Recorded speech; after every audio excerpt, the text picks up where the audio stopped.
Home is a place of darkness, जैसे कहते हैं ना, मतलब जो एक्चुअल धारणा है वो है कि लाइट की प्रकाश की ओर, लेकिन जो होम का जब फीलिंग होती है तो बिल्कुल जैसे टोटल डार्कनेस, एकदम अंधेरा, वूम डार्कनेस है। बिल्कुल और अंधेरा, अंधेरा। और देखिए, ध्यान में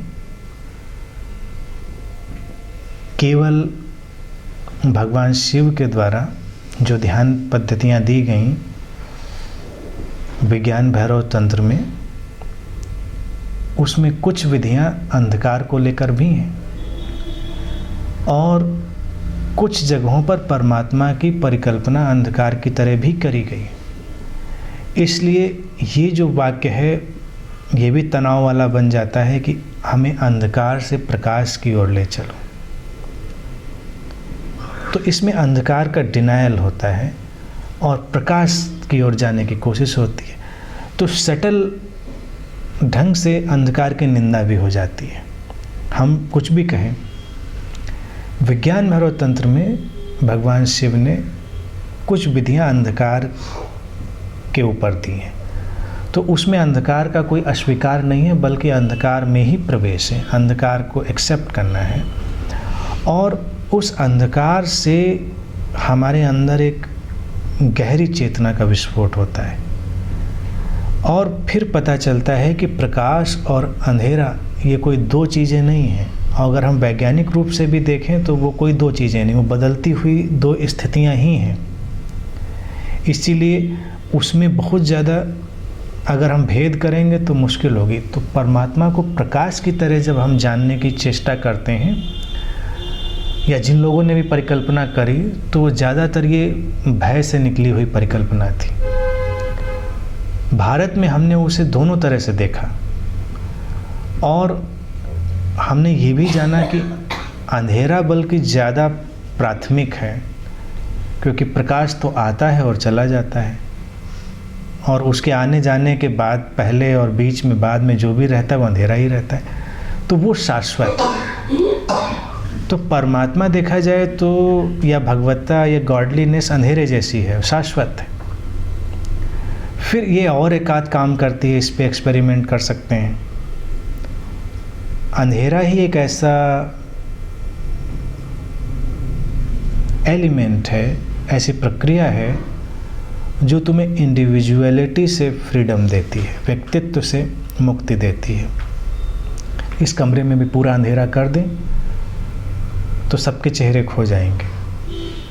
हम बोलेंगे भी तो वो आवाज़ भी बड़ी अजीब सी सुनाई देगी। हम चेहरा देख के जब बात करते हैं तो ये एक अलग ढंग होता है।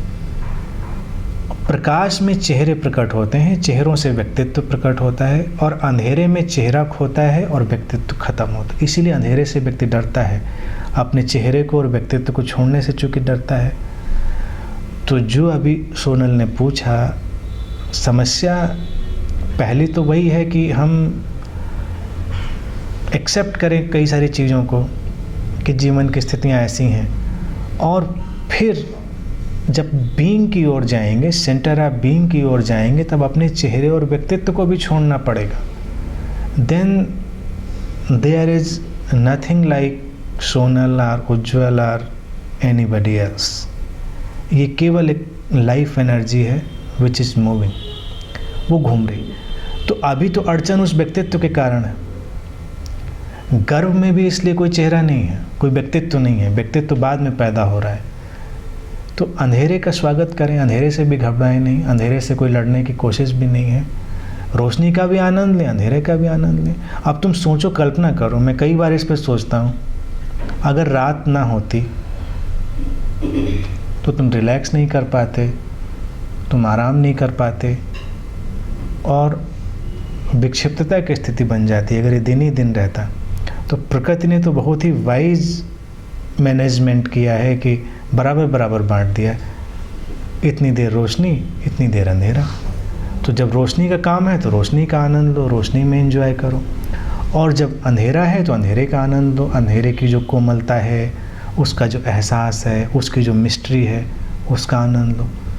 जीवन में भागो नहीं। प्लेटो ने इसीलिए एक बार कहा था, और उसके कहने का ढंग बड़ा अलग था। उसने कहा था कि मैं जिस आइडियल सोसाइटी की कल्पना करता हूँ वहाँ कवियों को कोई जगह नहीं होगी।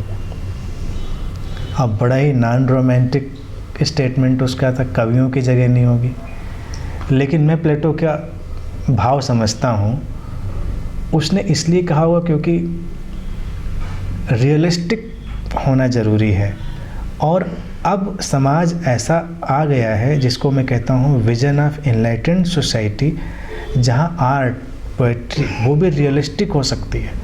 रियलिस्टिक का मतलब कैथार्टिक नहीं, जैसे बहुत सारी तो आर्ट और पोएट्री आजकल कैथार्टिक है। कैथार्टिक समझते हैं ना, रेचन जो अंदर की विक्षिप्तता को बाहर निकाले।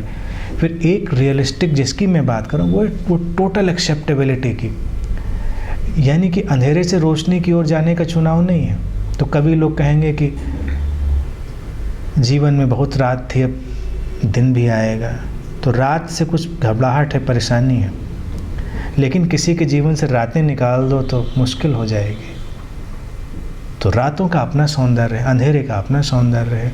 जैसे मैंने भी पहले बात की, उदासी का अपना सौंदर्य है, उसकी अपनी गहराई है। भय का भी अपना सौंदर्य है, उसकी अपनी गहराई। ज़्यादा देर उसमें नहीं बने रहना, यही संतुलन है। योग में इसीलिए एक शब्द और उपयोग करते हैं। आज की आखिरी बात, ऋत। ऋत का अर्थ होता है परफेक्ट बैलेंस। उसी से बना है ऋतु जो बदल रहा है। और ऋत का पैरेलल वर्ड है ताओ। ताओ का इंग्लिश में अर्थ होता है द वे, रास्ता, यानी कि वो जो घट रहा है। अस्तित्व में सब परफेक्ट संतुलन में है, उनको वैसे ही रहने दें। अंधेरे उजाले को, प्रेम को, शांति को, उदासी को, भय को। ज़्यादा देर किसी चीज़ में बने रहने में नुकसान है।